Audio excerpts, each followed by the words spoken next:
I have built in already 10 degrees of rotation for my backswing. All right, so now I only have to turn, in theory, 50 degrees to get to the total of 60.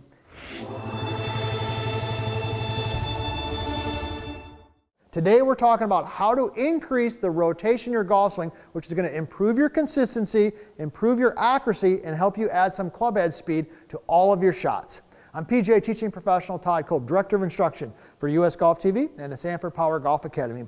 And rotation is a big topic today. It's a big topic in golf instruction, and you got to have some rotation in your golf swing if you want to play some great golf. So let's dive right into it. First of all, when we say rotation, what are we talking about? We're talking about rotation meaning around a certain point. So let's say right in the center of my body. This was like the center of my body, kind of the buttons here on my shirt.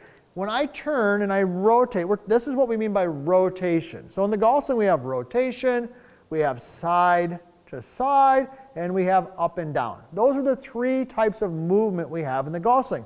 We're talking about rotation. So let me go ahead and hit a shot here. And what I'm going to do is I'm going to give you three specific things that are going to definitely increase your rotation. One in the setup, one for the backswing, one for the finish, and then I'm going to give you a bonus tip at the end to kind of tie it all together. So I've got my live view set up here. Whenever I'm doing some training, especially when I'm working on rotation, I love using live view. I've got it in the face-on position because it provides instant feedback, and I can literally see myself and what I'm doing. It's like having almost another set of eyes. So I've got a red line and a blue line, all right, on both sides. So when I swing the golf club, I want to rotate around the trail side. You can see I've rotated around that on the blue line. And then I want to rotate around the front side.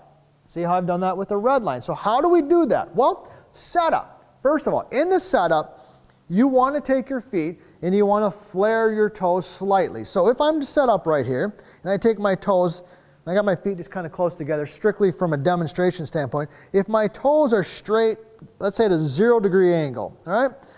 In order to rotate around that particular position, you're going to have a lot of flexibility. So what I like to do is I like to tell my students to flare their toes and point them a little bit.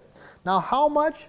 It kind of depends upon your style. It depends upon your flexibility. But as a general rule, let's say around 30 degrees. That's a good general rule. So I'm sitting here, normal stance width. This would be no toe flare. This would be a little bit. Now, when you flare your toes a little bit, what happens is it allows you to turn your hips, which allows you to turn your shoulders, which allows you to rotate in the golf swing. If your feet are square, straight ahead, I see a lot of side to side, almost swaying, too much swaying side to side. So for tip number one is to take your toes and flare them out a little bit. Now, if you slice the golf ball, I want you to make one other tiny adjustment to your setup. I want you to take your stance and what we call slightly close it. So if you look at this down the line, that's set up with an 8-iron. Okay, we talked about toe flare. Toes are out a little bit, but my feet, my hips, and my shoulders are parallel, or what we call square to my target line. Okay, hopefully you can kind of see that. What I want you to do, if you slice the golf ball, or if you lack any flexibility or mobility, if maybe you had your hip replaced, or you had maybe a scope done on your knee or your shoulder, any type of injury, especially in the trail side, especially in the right side of your body if you're a right-handed golfer, left side if you're a left-handed golfer, is I want you to take your stance and I want you to close it slightly. So we started here, right? Neutral, and I'm going to take my feet and just close them a little bit. Now, why is that important? Well, when I take my stance and I close it slightly, what you're doing is you're building in some rotation. Okay, so let's think about from a number standpoint. Let's say my goal was to have, let's say for sake of discussion, 60 degrees of rotation. I'm just picking that number out of the air. 60 degrees. So at the top of my backswing, I wanted my hips, my shoulders, I wanted 60 degrees of rotation. This is just arbitrary number. Well, if I take my feet and I point them 10 degrees to the right, I have built in already 10 degrees of rotation for my backswing. All right, so now I only have to turn, in theory, 50 degrees to get to the total of 60. And one of the biggest reasons I think people slice the golf ball, and this is probably you, is because they lack rotation in the backswing. So tip number one, point the toes.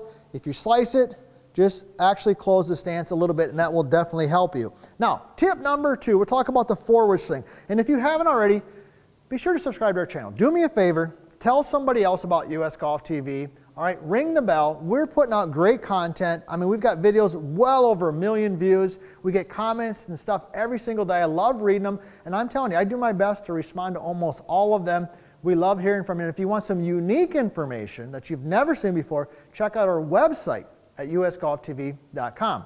So let's talk about rotation specifically for the backswing and what can we do to increase that. Well, here's one of my favorite drills. And this, I'm going to do it, first of all, slow, okay? But I'm going to take my regular setup. Anytime I'm doing drills, typically we use like a 7-iron or an 8-iron. I've got my 8-iron today. And what you're going to do is when you make your backswing, you're going to take your trail foot, which for me is my right foot, and you're just going to step it back a little bit. Okay, so I'm going to do it without a swing. So I'm here, little step, okay? Stair, step. Now as I do that, remember my lines here, right? There's my blue line, there's my red line. We talked about that. When I step back, see the rotation. Okay, now I'm going to add the club. Boom, there's little 1. There's 2. Now if you watch any of my videos, and hopefully you subscribe to US Golf TV, you know I love doing 3 setters. That's my favorite. I've just found over 25 plus years of coaching, three setters are really good. So here we go. Let's do it with the ball, and then we're gonna tie it all together. So here we go. There's 1, and just feel the hips turning. There's 2. Feel the shoulders turning. There's 3. Now I'm just gonna square up, and I'm just gonna get that feel and just hit a regular shot. But I'm gonna feel my hips rotate and turn. Man, that felt really good. Really good. So that's the second tip. If you want to increase rotation in the backswing, do that little step back. That's a really great way for you to get the feel and the pattern of how your body moves. So we got a little bit of setup, a little bit of trail side, how we do the backswing. Now, how about the forward swing? And then we'll talk about a way to tie it all together here. The forward swing, you probably know right where we're going with this, is going to be the opposite. Now, this one I have found to be a little bit more challenging for a lot of golfers. All right, so here we go. We're setting here. So I'm gonna do it without a swing first. That's how I always start. So I'm just going to step open. I'm just opening up. There it is. There's 1. Lead foot, there's 2, just stepping back, there's 3, all right? Now I'm gonna add the club. So I make backswing, and there's 1, there's 2. Now this takes a little bit of coordination. There's 3, so I've got the feeling now in my body. I'm gonna go ahead and square, get set up. Okay, I'm gonna try to recreate that feel, back, rotate open. That felt really good. I opened up the hip and had great rotation. So when we talk about rotation in the golf swing, you got setup, you got backswing, you got forward swing rotation. But the question becomes, how am I going to tie all this together? You might be thinking to yourself, man, Todd, that's great for the driving range.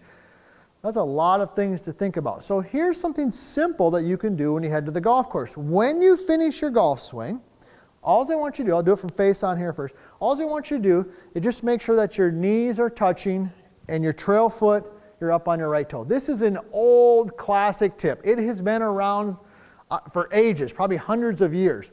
So here's what it looks like when you're swinging the golf club. I'm going to swing it. Boom. I hit a little bit behind that, but I got my knees touching. I'm up on my foot there. Now what happens when you do that? Number 1 is your balance improves. Okay? But let's go back to the live view here. Here's I got my lines. Let's look at the finished position. I'm going to get my knees touching. Okay, that was closer to solid. Notice where I'm at. I'm rotated around that red line. I've got great rotation in the golf swing. So when we want to have rotation in the golf swing, we've got to set up correctly. We've got to have a feel for the backswing, a feel for the forward swing, but you got to have a way to tie it in together. If you do these couple concepts, you're going to get more rotation in your golf swing, which means better contact, more enjoyment on the golf course, and definitely some lower scores.